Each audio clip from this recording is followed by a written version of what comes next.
أشهد أن لا إله إلا الله وحده لا شريك له وأشهد أن محمدًا عبده ورسوله أما بعد فأعوذ بالله من الشيطان الرجيم بسم الله الرحمن الرحيم وجاهدوا في الله حق جهاده هو اجتباكم وما جعل عليكم في الدين من حرج ملة أبيكم إبراهيم هو سماكم المسلمين من قبل وفي هذا ليكون الرسول شهيدا عليكم وتكونوا شهداء على الناس۔ اور اللہ کے تعلق میں جہاد کرو جیسا کہ اس کے جہاد کا حق ہے۔ اس نے تمہیں چن لیا ہے اور تم پر دین کے معاملات میں کوئی تنگی نہیں ڈالی۔ یہی تمہارے باپ ابراہیم کا مذہب تھا، یعنی اللہ نے تمہارا نام مسلمان رکھا اس سے پہلے بھی اور اس قرآن میں بھی، تاکہ رسول تم پر نگران ہو جائے اور تاکہ تم تمام انسانوں پر نگران ہو جاؤ۔ سورہ الحج آیت 79۔ قابل احترام صدر مجلس و معزز سامعین، جیسا کہ آپ سماعت فرما چکے ہیں کہ خاکسار کی تقریر کا عنوان دعوت اللہ اور جماعت احمدیہ کی ذمہ داریاں جہاد کی حقیقت کی روشنی میں۔ قبل اس کے خاکسار مسئلہ جہاد کی حقیقت پر تفصیلی روشنی ڈالے، یہ بتانا ضروری ہے کہ بعض علماء اسلام کی اصطلاح میں لفظ جہاد کا معنی و تصور یہی ہے کہ غیر مسلموں کو بزور شمشیر مسلمان بنایا جائے، اور اس مقصد کی تکمیل کے لیے اگر قتل و غارت، فتنہ و فساد اور جبر و تشدد کو بھی اختیار کیا جائے، تم نام نہاد علماء کے نزدیک کوئی مذائقہ نہیں، جبکہ یہ ہرگز اسلامی جہاد نہیں۔ اسلام تو دین فطرت ہے،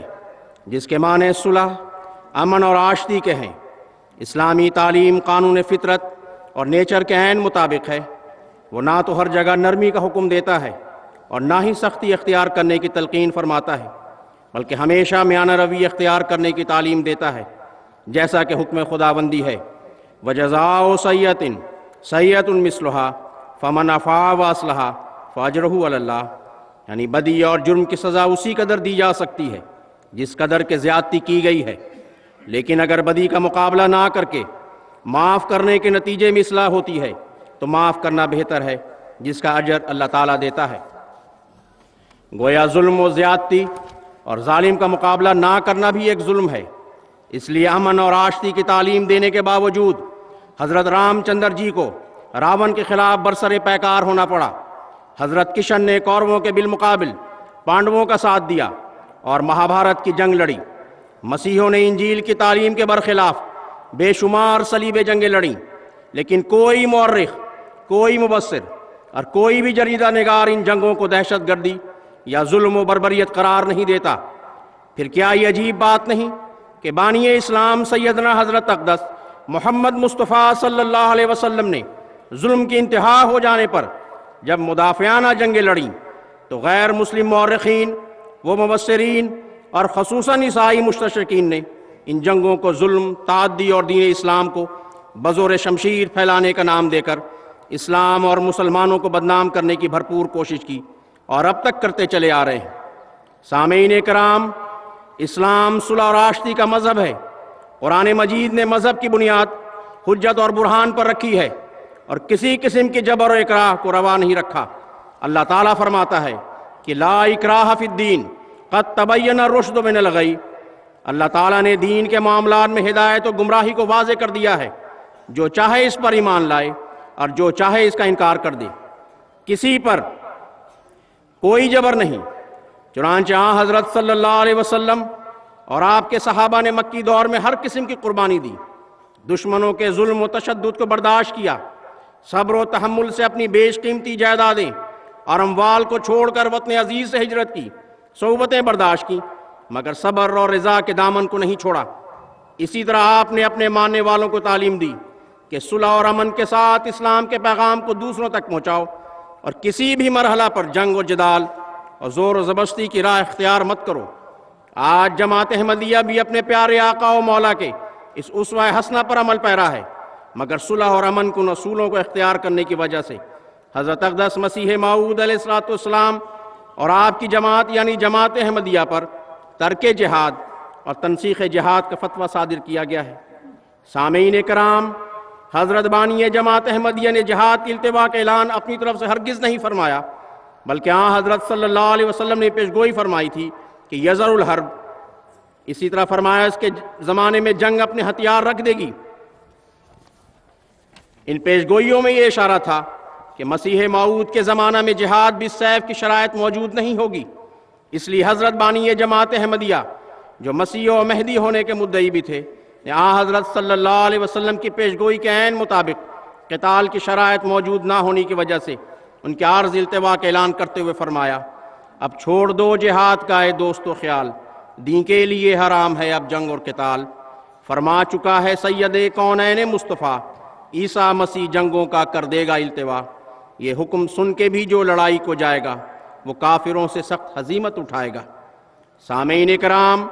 بانی سلسلہ عالیہ احمدیہ سیدنا حضرت مسیح موعود علیہ السلام نے بے شمار دیگر اصلاحی کارہائے نمایاں سر انجام دینے کے ساتھ یہ عظیم الشان خدمت بھی سر انجام دی کہ جہاد کا صحیح مفہوم لوگوں کے ذہن نشین کروایا اور جہاد کی حقیقت کو ان پر واضح کر دیا۔ آپ نے دنیا کے سامنے قرآن مجید کی صداقت کو آشکار کیا اور بتایا کہ جہاد صرف کفار سے لڑائی کرنے کا نام نہیں، بلکہ کسی بھی کام میں اپنی انتہائی لیاقت خرچ کر دینے اور اس کی تکمیل کے لیے ہر ممکن کوشش وہ جد و جہد کرنے کو ہی جہاد کہا جاتا ہے۔ آپ فرماتے ہیں جاننا چاہیے کہ جہاد کا لفظ جہد کے لفظ سے مشتق ہے، جس کے معنی ہے کوشش کرنا، اور پھر مجاز کے طور پر دینی لڑائیوں کے لیے بولا گیا۔ عربی لغت کی مشہور کتاب تاج العروض بھی اس کی مؤید ہے، جس میں لکھا ہے کہ جہاد جہد سے مشتق ہے، اور جہاد کے معنی مشقت برداشت کرنا اور کسی کام کے کرنے میں پوری کوشش کرنا۔ سامعین کرام، قرآن مجید اور احادیث کے مطالعے سے ثابت ہوتا ہے کہ جہاد کی 4 اقسام ہیں: نفس اور شیطان کے خلاف جہاد، جہاد بالقرآن یعنی دعوت تبلیغ اور دعوت اللہ، جہاد بالمال، جہاد بالسیف۔ اس وقت میرے مضمون کا تعلق جہاد بالقرآن یعنی دعوت اللہ سے ہے۔ اللہ تعالیٰ قرآن کریم میں فرماتا ہے وَمَنْ أَحْسَنُ قَوْلًا مِّمَّنْ دَعَا إِلَى اللَّهِ وَعَمِلَ صَالِحًا وَقَالَ إِنَّنِي مِنَ الْمُسْلِمِينَ وَلَا تَسْتَوِي الْحَسَنَةُ وَلَا السَّيِّئَةُ ادْفَعْ بِالَّتِي هِيَ أَحْسَنُ فَإِذَا الَّذِي بَيْنَكَ وَبَيْنَهُ عَدَاوَةٌ كَأَنَّهُ وَلِيٌّ حَمِيمٌ وَمَا يُلَقَّاهَا إِلَّا الَّذِينَ صَبَرُوا وَمَا يُلَقَّاهَا إِلَّا ذُو الْحَظِّ الْعَظِيمِ۔ حامیم سجدہ آیت 34، 35، 36۔ اور اس سے زیادہ اچھی بات کس کی ہوگی جو اللہ کی طرف لوگوں کو بلاتا ہے اور اپنے ایمان کے مطابق عمل کرتا ہے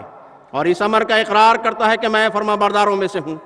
نیکی اور بدی برابر نہیں ہو سکتی، اس لیے تو برائی کا جواب نیک سلوک سے دے۔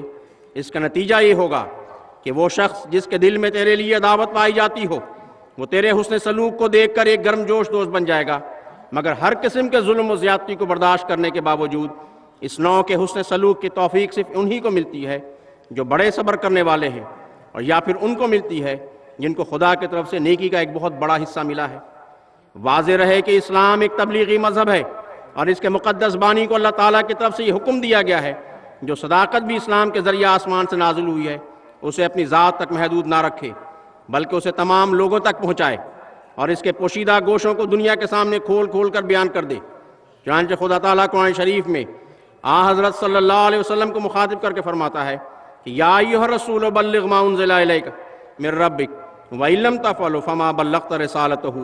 یعنی اے خدا کے رسول، جو کچھ بھی تجھ پر تیرے رب کی طرف سے اتارا گیا ہے وہ لوگوں تک کھول کھول کر پہنچا دے، اور اگر تو نے ایسا نہ کیا اور کسی حصہ کو چھپا کر رکھا اور کسی کو بیان کر دیا تو جان لے کہ اس صورت میں تو خدا کی رسالت کو پہنچانے والا نہیں سمجھا جائے گا۔ سامعین کرام، یہ فریضہ تبلیغ صرف حضرت صلی اللہ علیہ وسلم تک ہی محدود نہیں،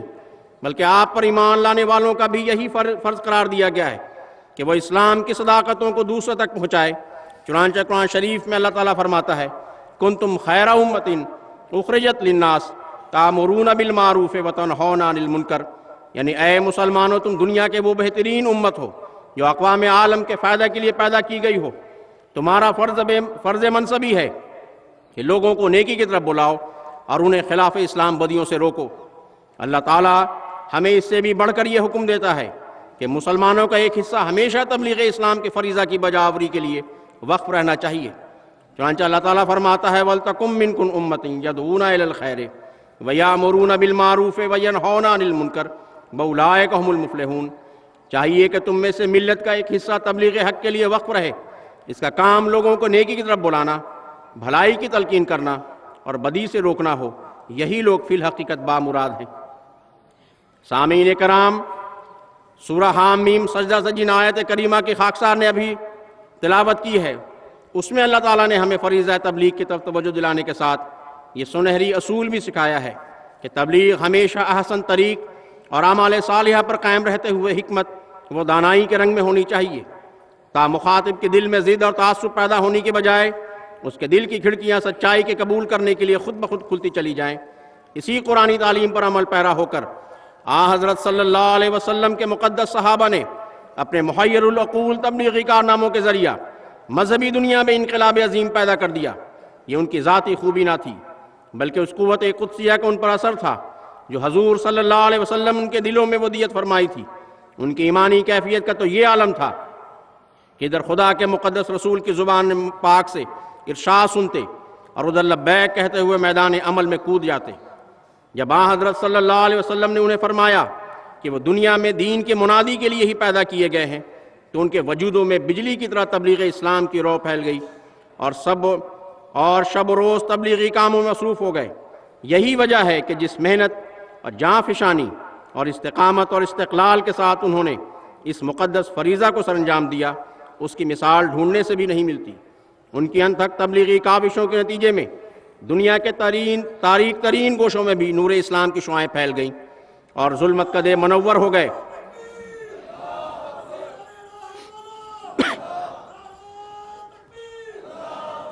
مگر افسوس کہ اس زمانہ کے بعد کے مسلمانوں نے اسلاف کے ثبت کردہ نقوش کو اپنے ہاتھوں سے مٹا دیا اور اغیار کو موقع دے دیا کہ وہ اسلام کے سینے کو چھلنی کرنے کے لیے میدان عمل میں کود پڑیں۔ یہ مسلمانوں کے تبلیغ دین سے تغافل کا ہی نتیجہ تھا کہ معاندین اسلام بے خوف و خطر اسلامی ممالک میں بھی دندنانے لگے اور رفتہ رفتہ انہوں نے ہزاروں مسلمانوں کو باطل پرستی کا شکار بنا دیا۔ معزز سامعین، تاریخ اسلام کی ورگردانی سے پتہ چلتا ہے کہ صحابہ کرام نے تبلیغ اسلام کی خاطر اپنی جانوں، مالوں اور وطنوں کی قربانی سے بھی دریغ نہ کیا۔ ان پر قسم قسم کے مظالم ڈھائے گئے، لیکن ان کے پائے ثبات میں ذرا بھر بھی لغزش پیدا نہ ہوئی، بلکہ وہ ایمان اور یقین میں دن بدن ترقی کرتے چلے گئے۔ دور حاضر کے مسلمانوں کے دلوں میں خوابیدہ روح اور ولولہ کو بیدار کر کے ان میں اشاعت اسلام کی تڑپ پیدا کرنے کی غرض سے بانی جماعت احمدیہ حضرت مرزا غلام احمد صاحب قادیانی، مسیح موعود و مہدی موعود علیہ السلام اور آپ کے بعد آپ کے خلفائے کرام نے کئی تبلیغی منصوبے تیار کیے تا دنیا ایک بار پھر اسلام کی نشاط اولیٰ کا نظارہ مشاہدہ کرے۔ بانی جماعت احمدیہ حضرت مرزا غلام احمد صاحب قادیانی اپنے مقصد بعثت کی وضاحت کرتے ہوئے فرماتے ہیں، سو اس بنا پر یہ عاجز اس سلسلہ کے قائم رکھنے کے لیے معمور کیا گیا ہے اور چاہتا ہے کہ صحبت میں رہنے والوں کا سلسلہ اور بھی زیادہ وسعت سے بڑھا دیا جائے اور ایسے لوگ دن رات صحبت میں رہیں جو ایمان اور محبت اور یقین کے بڑھانے کے لیے شوق رکھتے ہوں اور ان پر وہ انوار ظاہر ہوں جو اس عاجز پر ظاہر کیے گئے ہیں، اور وہ ذوق ان کو عطا ہوا ہو جو اس عاجز کو عطا کیا گیا ہے، تا اسلام کی روشنی عام طور پر دنیا میں پھیل جائے اور حقارت اور ذلت کا سیاہ داغ مسلمانوں کی پیشانی سے دھویا جائے۔ اور اسی کی بشارت دے کر خداوند نے مجھے بھیجا ہے اور کہا ہے، بخرام کے وقت تو نزدیک رسید و پائے محمدیاں برمینار بلندتر محکم افتاد۔ اسی کے ساتھ آپ نے اپنی جماعت کو یہ بشارت بھی عطا فرمائی، خدا تعالیٰ چاہتا ہے کہ ان تمام روحوں کو جو زمین کی متفرق آبادیوں میں آباد ہیں، کیا یورپ اور کیا ایشیا، ان سب کو جو نیک فطرت رکھتے ہیں توحید کی طرف کھینچے اور اپنے بندوں کو دین واحد پر جمع کرے۔ یہی خدا تعالیٰ کا مقصد ہے جس کے لیے میں بھیجا گیا ہوں۔ سو تم اس مقصد کی پیروی کرو مگر نرمی اور اخلاق اور دعاؤں پر زور دینے سے، اور جب تک کوئی خدا سے روح القدس پا کر کھڑا نہ ہو سب میرے بعد مل کر کام کرو۔ نیز فرمایا اس وقت جو ضرورت ہے وہ یقیناً سمجھ لو، سیف کی نہیں بلکہ قلم کی ہے۔ ہمارے مخالفین نے اسلام پر جو شبہات وارد کیے ہیں اور مختلف سائنسوں اور مقاصد کے روح سے اللہ تعالیٰ کے سچے مذہب پر حملہ کرنا چاہا ہے، اس نے مجھے متوجہ کیا ہے کہ میں قلمی اسلحہ پہن کر اس سائنس اور عملی ترقی کے میدان کارزار میں اتروں اور اسلام کی روحانی شجاعت اور باطنی قوت کا کرشمہ بھی دکھلاؤں۔ میں کب اس میدان کے قابل ہو سکتا تھا؟ یہ تو صرف اللہ تعالیٰ کا فضل ہے اور اس کی بے حد عنایت ہے کہ وہ چاہتا ہے کہ میرے جیسے عاجز انسان کے ہاتھ سے اس کے دین کی عزت ظاہر ہو۔ ملفوظات جلد اول۔ سامعین کرام، حضرت اقدس مسیح موعود علیہ السلام کی ان ارشادات سے اس امر کی بخوبی وضاحت ہو جاتی ہے کہ تبلیغ وہ مقدس ترین فریضہ ہے جو اللہ تبارک و تعالیٰ کی طرف سے اس کے محبوب ترین بندوں یعنی انبیاء کرام کے سپرد کیا جاتا ہے، اور خدا قادر و توانا کا یہ ازلی وعدہ ہے کہ کتب اللہ لاغلبن انا ورسلی، کہ انجام کار اللہ اور اس کے فرستادہ رسول ہی غالب ہوتے ہیں۔ ظاہر ہے کہ یہ غلبہ اللہ تعالیٰ کی تائید و نصرت کے بغیر ممکن نہیں۔ تاریخ انبیاء اس بات کو ثابت کرتی ہے کہ تائید و نصرت الہی کا ابر رحمت ہمیشہ اللہ تعالیٰ کے نبیوں پر سایہ فگن رہتا ہے، اور اسی تائید عزدی کے سایہ میں وہ اپنے مقصد بعثت کو بتمام و کمال پورا کرتے ہیں۔ جیسا کہ سیدنا حضرت خلیفۃ المسیح ثانی رضی اللہ تعالیٰ عنہ فرماتے ہیں، تبلیغ ایسا ضروری فرض ہے کہ جو الہی جماعتوں کی ابتدائی زمانہ میں سب سے زیادہ اہم ہوتا ہے، کیونکہ وہ پروگرام جو اللہ تعالیٰ کی طرف سے الہی جماعتوں کو دیا جاتا ہے نافذ کیا جا سکے۔ پس اسلام کی وہ تشریح جو حضرت مسیح موعود علیہ السلام کے ذریعہ ہمیں ملی، اور اسلام کا وہ دور جو دنیا میں آج سے 1400 سال قبل گزرا ہے، اس تشریح پر عمل اور اس دور کا قیام اسی صورت میں ممکن ہے کہ جب کہ ہم وسیع علاقہ میں اپنی اکثریت پیدا کر لیں اور پھر باہمی اتحاد اور فیصلہ کے ساتھ شریعت کو رائج کریں، جس کو اسلام نے ہم میں رائج کرنا چاہا ہے۔ صرف ضرورت ارادہ کی ہے اور اخلاص کی۔ ہر بالغ مرد احمدی سے میں امید کرتا ہوں کہ وہ اپنا وقت اس کام کے لیے دے گا اور یہ ذمہ داری لے گا کہ خواہ کتنا ہی وقت دینا پڑے، وہ 1 یا 2 یا 3 یا ان سے زیادہ احمدی سال میں ضرور بنائے گا۔ حقیقت یہ ہے کہ اسلام اس وقت نہایت نازک دور سے گزر رہا ہے۔ ایسے نازک دور سے اگر اس وقت اس کی حفاظت کے لیے کوئی جماعت کھڑی نہ ہوگی تو اس کے مٹ جانے میں کوئی شبہ نہیں۔ قرآن دنیا میں اس لیے نہیں آیا تھا کہ اسے جزدانوں میں بند کر کے رکھا جائے، اور محمد رسول اللہ صلی اللہ علیہ وسلم دنیا میں اس لیے نہیں آئے کہ لوگ منہ سے آپ کو خدا کا رسول تسلیم کریں، بلکہ اس لیے آئے تھے کہ اللہ تعالیٰ کی تعلیم کو وہ دنیا میں قائم کریں۔ اگر یہ نہیں تو مسلمانوں کا وجود تعداد میں خواہ کتنا ہی کیوں نہ بڑھ جائے بے فائدہ ہے۔ اس نازک موقع پر ایک جماعت احمدیہ ہی ہے جس سے یہ امید کی جاتی ہے کہ وہ اپنی ذمہ داری کو سمجھتے ہوئے مقابلہ کے میدان میں آگے آئے گی، اور اسلام کی حقیقی پیروی کی اتنی تعداد اور اسلام کے حقیقی پیروں کی اتنی تعداد پیدا کر لے گی کہ دنیا کا مقابلہ آسانی سے کر سکے۔ خطبہ جمعہ 27 جنوری 1939۔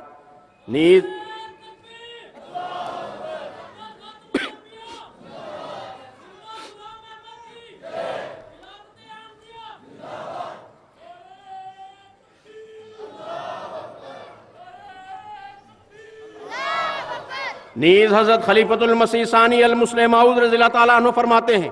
میں کئی دفعہ توجہ دلا چکا ہوں کہ اس رنگ میں اپنی زندگیوں کو دین کی خدمت کے لیے وقف کریں کہ جس چیز کے ساتھ مذہبی جماعتیں ترقی کیا کرتی ہیں وہ ذات کی قربانی ہوتی ہے، نہ کہ روپیہ کی۔ روپیہ کے ذریعہ سے مذہبی جماعتوں نے دنیا میں کبھی ترقی نہیں کی، کیونکہ مذہب دلوں کو جیتتا ہے اور روپیہ کسی کے دل کو فتح نہیں کر سکتا۔ روپیہ سے فتح کیے گئے لوگ زیادہ سے زیادہ غلام کہلائیں گے، اور مذہب غلامی سے لوگوں کو نجات دلاتا ہے۔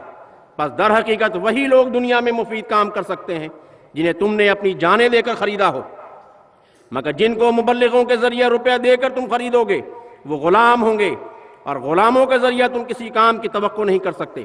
بس اگر تم دنیا میں کامیاب ہونا چاہتے ہو تو روپیہ کے ساتھ نہیں بلکہ لوگوں کو اپنی جانوں کے ساتھ خرید کر لاؤ۔ تم اگر دنیا میں فتح یاب ہونا چاہتے ہو تو جان دے کر ہوگے۔ خطبہ جمعہ 11 جنوری 1935۔ سامعین کرام، جماعت احمدیہ کی ترقی کا راز نظام خلافت آسمانی سے وابستگی میں مضمر ہے۔ آج دنیا میں کسی بھی جگہ امن نہیں، لیکن خلافت احمدیہ ہمیں اس کی ضمانت دیتی ہے۔ ہمارا ایمان ہے کہ خلافت حقہ اسلامیہ کا یہ دور قیامت تک جاری و ساری رہے گا انشاءاللہ۔ حضرت خلیفۃ المسیح رابع رحمہ اللہ تعالیٰ کا دور خلافت اپنے اندر ایک انقلابی شان رکھتا ہے۔ آپ نے اپنے خطبات کے ذریعہ جہاں جماعت کی تعلیم و تربیت کو ملحوظ رکھا، وہیں جماعت کو فریضہ تبلیغ کی عظمت و اہمیت سے آگاہ کرتے ہوئے اسے تحریک داعی اللہ کے ذریعہ میدان تبلیغ میں کود جانے کی دعوت دی۔ آپ فرماتے ہیں، آج اگر دنیا کا ہر احمدی یہ عزم کر لے کہ اس نے اپنے نفس کی قربانی داعی اللہ کے رنگ میں خدا کے حضور پیش کرنی ہے، خدا کی طرف بلانا ہے، وہ انقلاب جو ہم سے دور بھاگتا نظر آ رہا ہے وہ ٹھہر جائے گا، پھر وہ آپ سے زیادہ تیز رفتاری کے ساتھ آپ کی طرف جھپٹے گا۔ اسی طرح اگر ہر احمدی اپنے دل میں عزم صمیم پیدا کر لے کہ وہ خدا کی خاطر زندہ ہے اور خدا کی خاطر زندہ رہے گا اور خدا کی طرف بلاتا رہے گا، تو پھر آپ دیکھیں گے کہ وہ عظیم الشان انقلاب جو دنیا میں ہم نے برپا کرنا ہے وہ ہماری طرف خود چل کر آئے گا۔ زمانہ بڑی تیزی کے ساتھ ہلاکتوں کی طرف بڑھ رہا ہے اور اس کی نجات کے سامان ہم نے پیدا کرنے ہیں۔ خطبہ جمعہ 25 جنوری 1983۔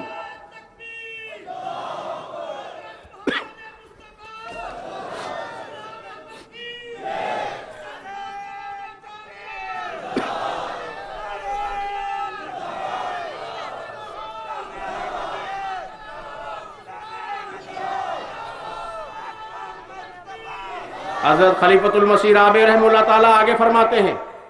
تبلیغ اسلام کی جوت میرے مولا نے میرے دل میں جگائی ہے، اور آج ہزارہا احمدی سینوں میں یہ لو جل رہی ہے، اس کے بجھنے نہیں دینا۔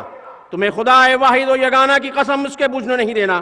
اس مقدس امانت کی حفاظت کرو۔ میں خدا ذوالجلال والاکرام کے نام کی قسم کھا کر کہتا ہوں کہ اگر تم اس شمع نور کے امین بنے رہو گے تو خدا اسے کبھی بجھنے نہیں دے گا۔ یہ لو بلند تر ہوگی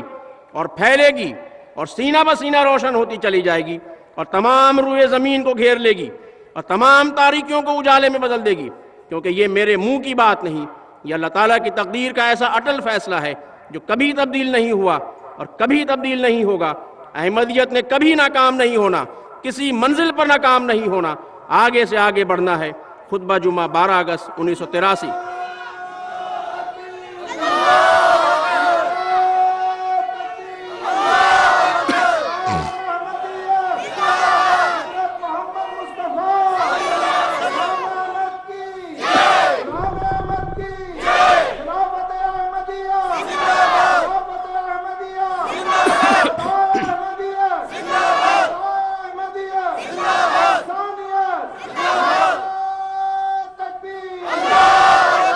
نیز حضرت خلیفۃ المسیح رابع رحمہ اللہ تعالیٰ فرماتے ہیں، اے محمد صلی اللہ علیہ وسلم کے غلاموں اور اے دین محمد صلی اللہ علیہ وسلم کے متوالو، اب اس خیال کو چھوڑ دو کہ تم کیا کرتے ہو اور تمہارے ذمہ کیا کام لگائے گئے ہیں۔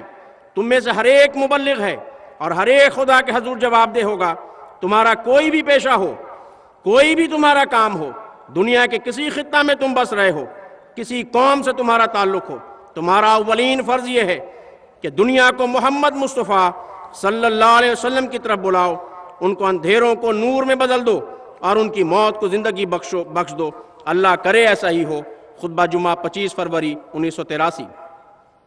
سامعین کرام، حضرت خلیفۃ المسیح رابع رحمہ اللہ تعالیٰ کے قلب صافی میں تبلیغ اشاعت دین کے لیے کتنی تڑپ موزن تھی، اس کا کسی قدر اندازہ ہم آپ کے مندرجہ بالا اقتباس سے بخوبی لگا سکتے ہیں۔ اللہ تعالیٰ کے فضل و کرم سے آج ہم خلافت خامسہ کے بابرکت دور سے گزر رہے ہیں، اور یہ دور بھی عظیم الشان آسمانی بشارات اور پیشگوئیوں کا مصداق ہے۔ حضرت امیر المومنین خلیفۃ المسیح الخامس اید اللہ تعالیٰ بن عزیز نے بھی اپنے بصیرت افروز خطبہ جمعہ فرمودہ 30 ستمبر 2005 میں دنیا بھر کے احمدیوں کو فریضہ تبلیغ کے تئیں ان کی ذمہ داریوں کی طرف توجہ دلاتے ہوئے فرمایا کہ ایک ذمہ داری تبلیغ دین بھی ہے، اور تبلیغ بھی اس وقت فائدہ مند ہوگی، اس وقت اس کو بھی پھل لگیں گے جب تمہارے عمل بھی نیک ہوں گے۔ نیز فرمایا، پس ایک احمدی جو یہ دعویٰ کرتا ہے کہ میں نے اس زمانہ کے حکم اور عدل حضرت مسیح موعود علیہ الصلوۃ والسلام کو اس لیے مانا ہے کہ میں کامل فرمانبرداروں میں شمار کیا جاؤں اور اس لیے مانا ہے کہ حضرت صلی اللہ علیہ وسلم کے حکم پر عمل کروں، اس لیے مانا ہے کہ آج خدا تعالیٰ تک پہنچنے کا راستہ حضرت مسیح موعود علیہ السلام نے ہی دکھایا ہے۔ تو پھر ہر وقت یہ بات ذہن میں رہنا چاہیے کہ تمام فیض بھی تبھی حاصل کر سکتے ہیں جب ہم ان تمام حکموں پر بھی عمل کریں جن کی طرف حضرت مسیح موعود علیہ السلام نے توجہ دلائی۔ حضرت صلی اللہ علیہ وسلم کو اللہ تعالیٰ نے فرمایا تھا کہ میرا پیغام تمام دنیا کو پہنچا دو، اور آپ کو سب سے بڑا داعی اللہ قرار دیا تھا، داعین اللہ بإذنہ وسراجا منیرا، یعنی اور اللہ کے حکم سے اس کی طرف بلانے والا، اور ایک چمکتا ہوا سورج بنا کر بھیجا ہے۔ بس اس چمکتے ہوئے سورج نے ہر طرف اللہ تعالیٰ کی تعلیم کی روشنی پھیلائی اور اپنا سب کچھ اس راہ میں قربان کر دیا اور اندھیروں کو دور کر دیا۔ جہاں آپ نے دعوت اللہ کر کے خود ان اندھیروں کو دور کیا، وہاں اللہ تعالیٰ کے حکم کے مطابق اپنے ماننے والوں کو بھی نصیحت فرمائی کہ اللہ تعالیٰ کے پیغام کو آگے پہنچاتے رہو، اور تم دنیا میں جو بھی بات کرتے ہو ان میں سب سے زیادہ پیاری اور خوبصورت وہ باتیں ہوتی ہیں جب تم اللہ تعالیٰ کا پیغام دوسروں تک پہنچا رہے ہوتے ہو۔ لیکن ساتھ یہ بات بھی ہر وقت ذہن نشین رکھنی چاہیے کہ دعوت اللہ اور تبلیغ بھی اسی وقت ہی اللہ تعالیٰ کے نزدیک اور اس کے رسول کے نزدیک نیکی شمار ہوگی جب تمہارے عمل بھی نیک ہوں گے۔ اسی تسلسل میں حضور فرماتے ہیں خدا کرے کہ ہر ایک دعوت اللہ کی طرف توجہ دینے والے بھی اور عمل صالح کرنے والے بھی ہوں، تبھی ہم کہہ سکتے ہیں کہ اللہ تعالیٰ نے ہمیں احمدیت میں شمولیت کی صورت میں حضرت مسیح موعود علیہ السلام کو قبول کرنے کی وجہ سے جو انعام دیا ہے اس پر اللہ تعالیٰ کا شکر ادا کرتے ہیں، شکر گزار بندے بنتے ہیں، شکر گزار ہونے کی کوشش کرتے ہیں۔ جب یہ شکر گزاری قائم رہے گی اور عمل بھی قائم رہیں گے اور ساتھ ساتھ چلتے رہیں گے تو تبھی ہم اللہ تعالیٰ کے کامل فرمانبرداروں میں شامل ہوں گے، تبھی ہم اس دعویٰ میں سچے ہو سکتے ہیں کہ ہم تمام دنیا کو حضرت صلی اللہ علیہ وسلم کے جھنڈے تلے لے کر آئیں گے انشاءاللہ۔ اور اسی لیے ہم نے حضرت مسیح موعود علیہ السلام کی بیعت کی ہے۔ سامعین کرام، آج جماعت احمدیہ اس بات کا اعلان بڑے فخر سے کرتی ہے کہ ہم خلافت کے زیر سایہ دعوت اللہ کے علم کو تھامے شاہراہ غلبہ اسلام پر گامزن ہے، اور زمین و آسمان کا خدا قدم قدم پر عالمگیر جماعت احمدیہ کو اپنی غیر معمولی تائیدات و نصرت کے نظارے دکھا رہا ہے۔ ہمارا خدا زندہ اور سچے وعدوں والا خدا ہے۔ اس نے اپنے برگزیدہ نبی سے یہ وعدہ فرمایا تھا کہ میں تیری تبلیغ کو زمین کے کناروں تک پہنچاؤں گا۔ الحمدللہ یہ وعدہ خلفائے احمدیت کے اولو العزم قیادت میں بتمام و کمال پورا ہو رہا ہے۔ لیکن کیا ہمیں اس پر اکتفا کر لینا چاہیے اور آئندہ کے تبلیغی ذمہ داریوں کو خیر بات کہہ دینا چاہیے؟ نہیں، ہرگز نہیں، بلکہ ہمارے سامنے بڑی بڑی کٹھن منزلیں درپیش ہیں جنہیں ہمیں طے کرنا ہے۔ ابھی کروڑہا انسان ایسے ہیں جو کوچہ روحانیت سے کوسوں دور ہیں، انہیں چشمہ روحانیت سے سیراب کرنا ہے۔ یہ کام خدا نے ہمارے سپرد کیا ہے، ہمیں بہر صورت اسے پورا کرنا ہے۔ حضرت اقدس مسیح موعود علیہ السلام کے دو اقتباس پیش کر کے میں اپنی تقریر کو ختم کروں گا۔ حضرت اقدس مسیح موعود علیہ السلام فرماتے ہیں، میں خود اس راہ کا پورا تجربہ کار ہوں، اور محض اللہ تعالیٰ کے فضل اور فیض سے میں نے اس راحت اور لذت سے حظ اٹھایا ہے۔ یہی آرزو رکھتا ہوں کہ اللہ تعالیٰ کی راہ میں زندگی وقف کرنے کے لیے اگر مر کے پھر زندہ ہوں اور پھر مروں اور پھر زندہ ہوں تو ہر بار میرا شوق ایک لذت کے ساتھ بڑھتا ہی جاوے۔ بس چونکہ میں خود تجربہ کار ہوں اور تجربہ کر چکا ہوں، اور اس وقت کے لیے اللہ تعالیٰ نے مجھے وہ جوش عطا فرمایا ہے کہ اگر مجھے یہ بھی کہہ دیا جاوے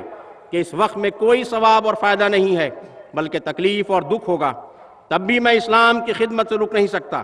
اس لیے میں اپنا فرض سمجھتا ہوں کہ اپنی جماعت کو وصیت کروں اور یہ بات پہنچا دوں کہ آئندہ ہر ایک کا اختیار ہے کہ وہ اسے سنے یا نہ سنے۔ اگر کوئی نجات چاہتا ہے اور حیات طیبہ ابدی زندگی کا طلبگار ہے تو وہ اللہ کے لیے اپنی زندگی وقف کرے، اور ہر ایک کی کوشش اور فکر میں لگ جاوے کہ وہ اس درجہ اور مرتبہ کو حاصل کرے کہ کہہ سکے کہ میری زندگی، میری موت، میری قربانیاں، میری نمازیں اللہ ہی کے لیے ہیں۔ اور حضرت ابراہیم علیہ السلام کی طرح اس کی روح بول اٹھے، اسلمت لرب العالمین۔ جب تک انسان خدا میں کھویا نہیں جاتا، خدا میں ہو کر نہیں مرتا، وہ نئی زندگی پا نہیں سکتا۔ بس تم جو میرے ساتھ تعلق رکھتے ہو، تم دیکھتے ہو کہ خدا کے لیے زندگی کا وقت میں اپنی زندگی کی اصل غرض سمجھتا ہوں۔ پھر تم اپنے اندر دیکھو کہ تم میں سے کتنے ہیں جو میرے اس فعل کو اپنے لیے پسند کرتے ہیں اور خدا کے لیے زندگی وقف کرنے کو عزیز رکھتے ہیں۔ الحکم 31 نمبر جلد 4 صفحہ 3-4۔ بس آئیے آج ہم سب مل کر ایک بار پھر اپنے اس عزم کی تجدید کریں، پھیلائیں گے صداقت اسلام کچھ بھی ہو، جائیں گے ہم جہاں بھی کہ جانا پڑے ہمیں، محمود کر کے چھوڑیں گے ہم حق کو آشکار، روئے زمین کو خواہ ہلانا پڑے ہمیں۔ اللہ تعالی ہمیں اس بیش از بیش اس کی توفیق عطا فرمائے، آمین برحمتک یا ارحم الراحمین۔ وآخر دعوانا ان الحمدللہ رب العالمین۔